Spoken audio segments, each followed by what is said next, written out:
Hi, I'm Doug Boyd. I like to keep it simple, so here are a few tips for doing things that look or sound difficult, but they really aren't. Now that digital video cameras have become so inexpensive and accessible, there's so much potential for recording your oral history interviews on video. When shooting video for oral history, I always recommend you keep the camera version intact. This is the version you call the master in your archival system. That being said, there's often times when your master video looks, well, less than ideal. I'm going to demonstrate a few tips for enhancing footage using Apple's Final Cut Pro X version 10.1.3, an easy-to-use platform with professional features that has become very affordable. Now let's look at the original footage from the camera.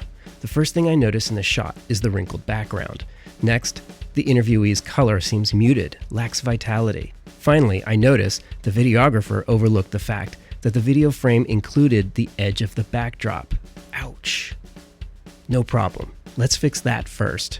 Once you've dropped your footage into the timeline in Final Cut Pro, select the clip.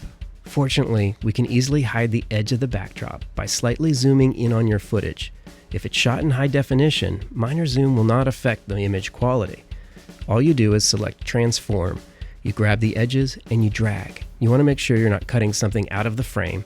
In the case of this footage, you're able to zoom without cutting off the top of the subject's head or creating an awkward framing.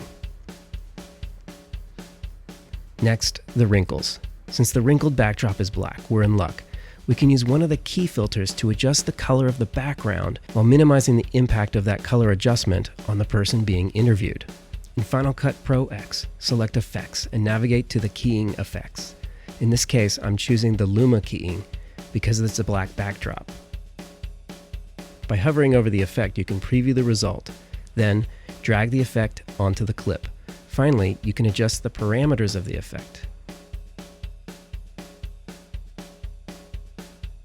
Be mindful of impacting the person in the frame. Too much, and you might make your interviewee look like a vampire or a ghost.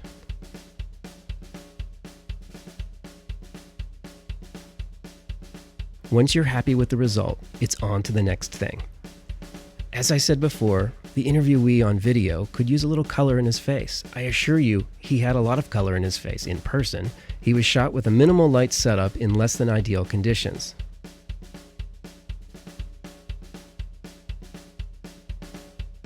So, you select Color Correction. Now I like to keep things simple, so I will go to the color correction presets first to see if anything works.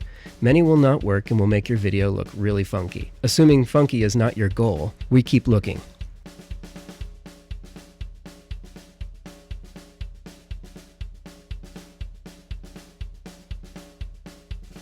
My favorites for warming up skin tones in an oral history interview is simply called Warm. Sometimes the preset doesn't work so well, but in this case, it did. Now this looks much more like the World War II veteran that I interviewed. Now take a look at the original. In the new version, you see no visible edge on the left of the screen, we minimized the wrinkles in the background, and we warmed up his color.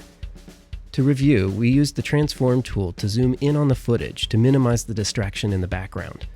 We used the Luma key filter to minimize the wrinkles in the black backdrop, and we used the Warm preset for color correction on his face. All of this was done in just a few minutes. So in addition to saving the camera original, I followed a few simple steps and created a production master that is greatly improved.